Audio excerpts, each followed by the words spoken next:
Razaban for IFL TV, proudly sponsored by Everlast. I'm delighted to have with me Team Anthony Joshua, Angel Fernandez first, and Robert Garcia. Firstly, guys, how are we doing?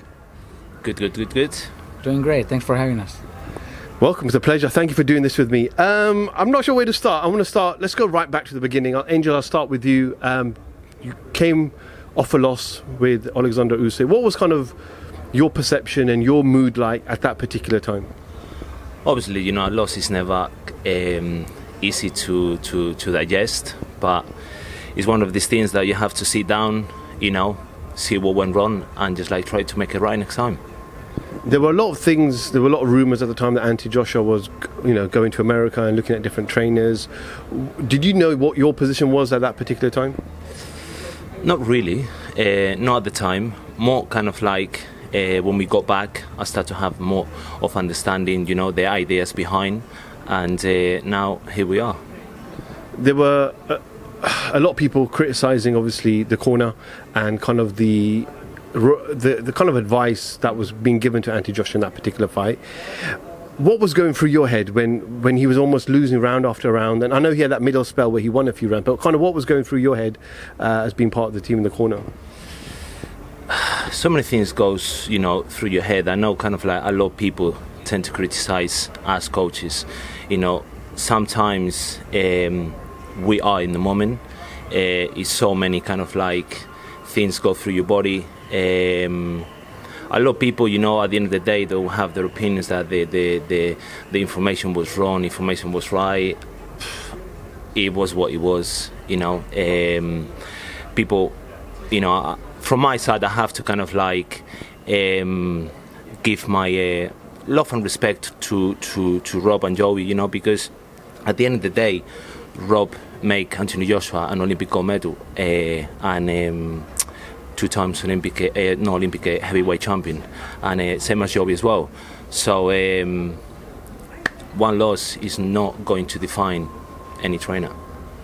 Did you feel any kind of personal kind of criticism? Because there was a lot of people saying about your lack of experience at that particular level. Did you kind of feel like, look, I got a point to prove? It's not lack of experience, because at the end of the day, every day is a new experience. Today I will be with Richard and something new might happen. I could be in the game for 30, 40 years. In this game, you never know what's going to be down the corner. So I think it's more down to knowledge.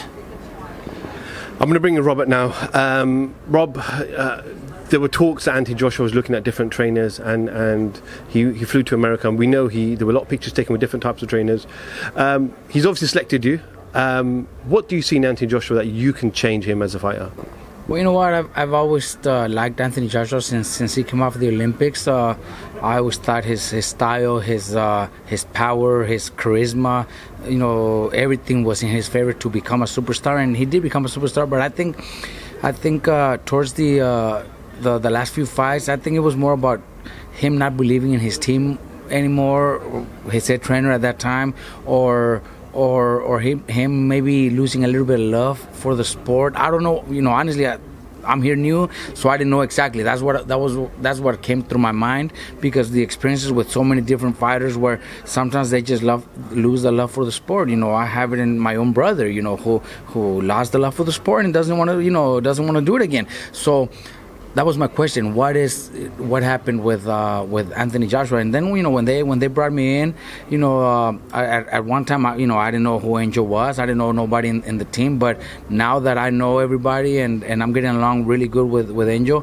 I think what we need just to bring back in Anthony is the will to become a superstar again. The will to go out and hurt people. The need to come back and go in there with no, I don't want to call it fear, because he's already an Olympic gold medalist, already fought the best in the world, already became a 2-time champion, fought some of the best fighters in the heavyweight division. So it cannot be fear. It's more maybe believe in himself. Maybe he lost a little bit of belief in himself, but that's what we're here for. Angel has passion for the sport, and now that I've been working with him, I wouldn't be I wouldn't have accepted it if it wasn't with him on my side, because I think together, we're gonna become and do big things with Anthony Joshua. Robert, I know we had a little conversation in Fresno, I think it was last October. When you look at that particular first fight with Alexander Usyk, everyone from the outside said that was the wrong fight to fight Usyk. Joshua had size, he had power advantage, he had reach advantage, punch volume advantage. He didn't use that. He tried to box the boxer. Would you say those tactics were completely wrong? Well, definitely. When you have somebody that's obviously a lot smaller than you, and you have the weight, the height, the reach, the power advantage, well, take advantage of it. But it seemed like they had a different game plan. I don't even want to say it was a game plan. Maybe it was just the wrong instructions. And Anthony, maybe he's a fighter that listens to his corner and did what he was told, and it was totally wrong.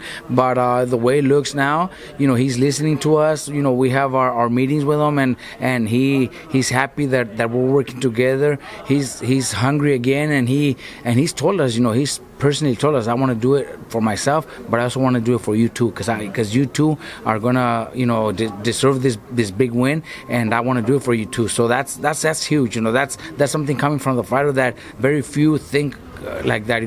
Most of the fighters think about themselves, and yes, they love their trainers, and yeah, they want to win big fights together, but at the end it's only about themselves. And Anthony, he's told us it's for you guys. Robert, you've been around a very, very long time. You've had multi-world champions. You've been in rematches before. We saw Maidana, Floyd Mayweather too. But how much pressure is there on you, because you've only had this one camp to get Joshua to understand yourselves and Angel's way of work? But how much pressure is it going to be for you to deliver that message and make sure he understands that? Well, look, behind the phones and the computers, there's so many experts in boxing, and the moment the news came out that I was gonna come to England to train with Anthony, there were so many negative comments right away. He doesn't train heavy, he's never trained heavyweights before, or he's too small to do mids with him, or that's not my job is to come and guide and give good advice and come up with a good game plan. I'm not my size doesn't mean I can't tell a heavyweight how to fight and what he needs to do to win a fight. I've done it many times before. The thing is that with me, it doesn't have to be a super heavyweight or a welterweight or a featherweight. I've been in that position before where nobody believes my fighter's going to win, and we go and upset the world champions. I've done it many times. We go back. I've done it with 108 pounder Brian Viloria. Stevie Luevano at featherweight. Maidana with Bronner. Nobody thought we could do that one, and we pulled it off. Abner Mares against Cuellar. Everybody thought Abner was gonna get knocked out, because everybody told me, why are you training him? He's gonna get knocked out. I believed in him, and I trained him, and he pulled off the win.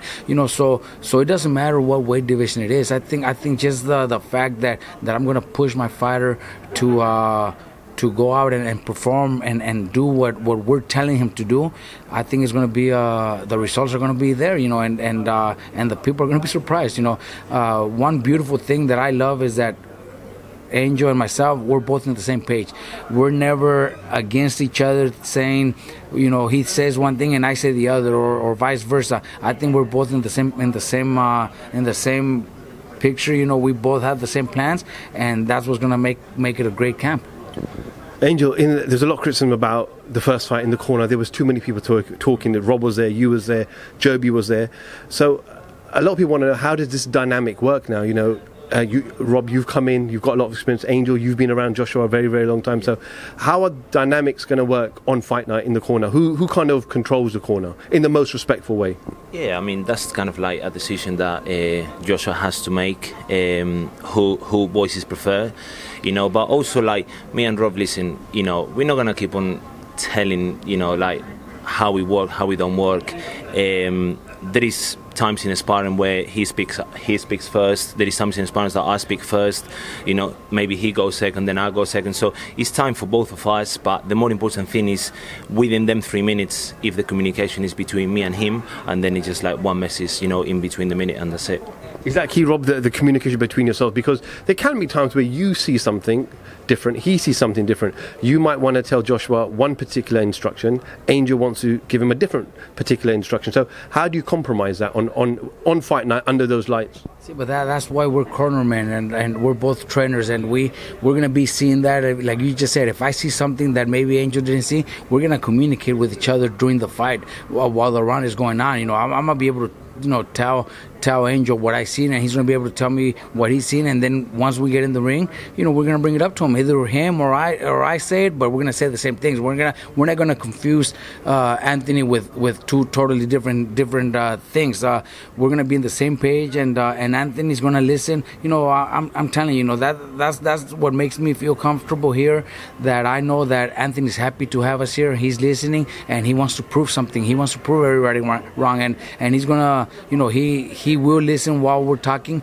It could be him first or me, vice versa. It doesn't matter. But we're gonna give everybody each our own space, and we're not gonna give too many instructions. You know, it's basic. You know, Anthony already knows what he has to do. We're gonna have 3 months in training camp. We've already been doing it for a couple of weeks, so it's gonna be a full 3 camp training camp. Plus, I've been here since December. You know, people don't know that. I've been here since December. Then I came back, I believe, in March or April, and now I'm here for the remainder of camp, which is going to be three full months. So I'm not new. I've already been around. I've already been, you know, they already know me pretty well. So the confidence is already there. I think we're going to go out and perform. You know, Anthony knows what he needs to do. Once instructions come, if it's me saying it or Angel saying it, it's going to be simple, basic, simple. He already knows what we want him to do, because we already did all the months in training camp.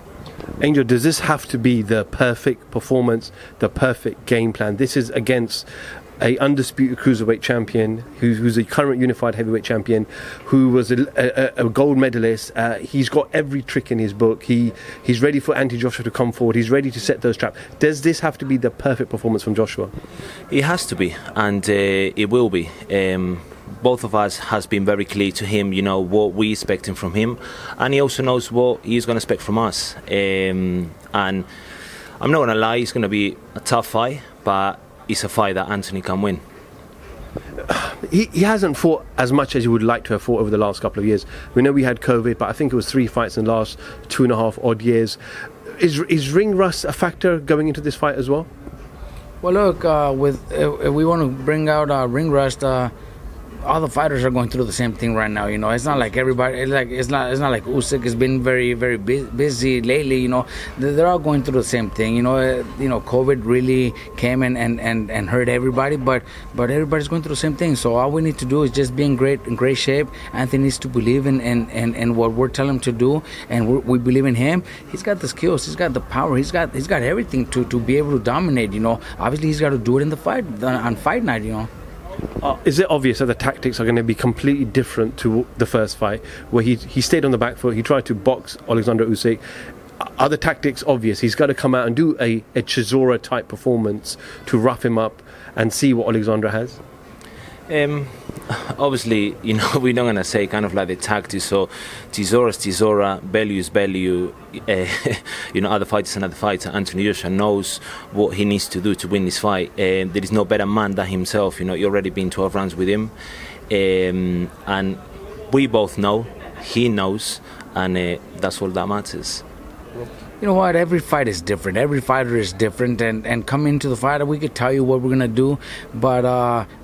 If I see something different in the first round, then we're gonna tell them, you know what, let's use that jab, let's use that reach, you know, because we also don't know how Usyk is training or what Usyk is planning on doing. So you know, the good thing is that Anthony is gonna have a good training camp. He's gonna be prepared for anything that Usyk brings. If we have to fight with, you know, off the jab and with those long punches, we're gonna do it. And Anthony's great at it. You know, he's got the power, he's got the reach. So why not take advantage of it? So it all depends on what Usyk brings into the fight. You know, we're gonna see it in the first couple of rounds. Then we'll figure it out. You know, we'll be ready for whatever we need to do to win the fight. the Twitter specialists obviously know better than everybody else, as you guys know. Twitter, everyone has their own opinion. A lot of people say Anthony Joshua hasn't been the same since maybe Ruiz. Some people say even Klitschko, and he's tentative when he gets hit. Would you say they're fair comments, or do you feel like they're not fair? I mean, that's against so many opinions. I mean, we haven't seen that in sparring. You know, I'm not gonna go really into detail, but we're training in adversity, and that's something that I do with all my fighters. You know, Rob does with his fighters, and what that's do is just like bring the best out of the man on fight night. Everyone here in the UK would love to see Anthony Joshua versus Tyson Fury. That is like the biggest fight that could probably happen in boxing, full stop, Rob. Do you have your mindset that, I know you're not going to look past Usyk, but is that a fight that you look forward to train Anthony Joshua for if you get past Usyk? Well, you know what? Most important, I think it's Anthony Joshua's the one that has to see that fight in his future, but to get there he has to beat Usyk. So right now the most important fight is against Usyk, obviously. But yeah, there has to be thoughts of that huge fight, maybe the biggest heavyweight fight of all times.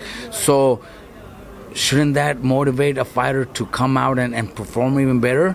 Of course it should, and that's one thing that we have to push them to think and motivate. You know, our system is very similar, and you know, I tell my fighters, you know, you go out there to hurt your opponent because he wants to hurt you. He wants to send you to the hospital. He wants to break your head. He wants to break your nose. Legally, he could actually kill you. So we gotta teach our fighters that's the way they gotta fight. That's the way they gotta think. You know, Anthony's, you know, he's going through that right now. He's listening to us, and I think that's the mentality we're bringing him in. So when the bell rings, he's gonna have that mentality. And obviously, you know, the fight with Fury would be probably the biggest heavyweight of all time, you know. But we got to go through Usyk first, and Anthony is the one that has to want that fight bad. You know, I would love to be part of it, but Anthony needs to want it that bad. Are we going to hear the bell for the 12th round, or is this fight gonna finish before 12 rounds? A lot of people say if Joshua wins, he has to knock out or stop Alexander Usyk. But if it goes 12 rounds, then they see Alexander winning on points. Would you agree with that, or would you say Joshua will be able to box him as well as being able to stop him? Me and this man train people to knock people out. Simple as that. I'll leave it there. You know what? That's what we're training for. But honestly, I think Anthony could also win by decision. You know, why not? He's bigger. He's strong. He could jab to a win also, but I want to see him, you know, win by knockout. The couple rounds that he had, the couple good rounds that he had in the previous fight, there was a couple times where there was punches that stunned Usyk, and Usyk moved around and you know, because he felt them. So that was probably the worst Anthony ever, and still managed to land and Usyk felt those punches. So I think if we have, you know, the Anthony that we want, I think he could go out and really hurt him. Rob, I'll finish with to ask you. Obviously, you kind of have a regiment routine in America. I know you have a lot of fighters that you train throughout the week. You know, your house isn't too far from the gym as well. How much sacrifice are you making now? Obviously, I know you've got some fighters. Obviously, Jesse's fighting in a couple of weeks in a huge fight. He's one of the youngest world champions, or the youngest world champion in boxing at the moment. So, how are you balancing things between all your fighters back home and obviously being all the way here in the UK? Well, look, I made the decision because this is a very big challenge for me. And once I met Angel and the rest of the team, Anthony himself, I wanted that challenge because they're all great people. You know, Anthony wants this win. Angel has hunger to become a great trainer. So that's why I made this challenge. I talked to my team, and my father is a great trainer. Maybe he doesn't work the corners anymore, but he's in the gym every day. So not having me there and having him is the same thing. My son, my assistants, they're all doing their job. The fighters all agreed that I come over here. I had a talk with everybody, with all my fighters. Jesse having a fight in 2 weeks, and I am flying to his fight, so I'll be at his fight. So that won't be a problem. I think they're all excited for this challenge that I'm taking, to have my first heavyweight champion of the world.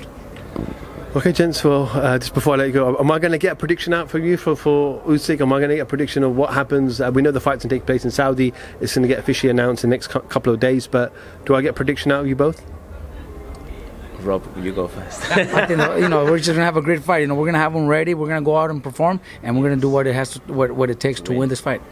Yeah, same as him. You're both on the same wavelength already. Shall we do the interview in Spanish now? Well, no, we'll leave it. We'll leave it in English. But guys, thank you so much for giving me a little bit of your time. It's a lovely day in London. Yeah, wish you all the best in training camp, and yeah, we'll catch up with you very, very soon. Yeah. Thank you. Thank you very much. Angel Fernandez, Robert Garcia for IFL TV. Thank you very much.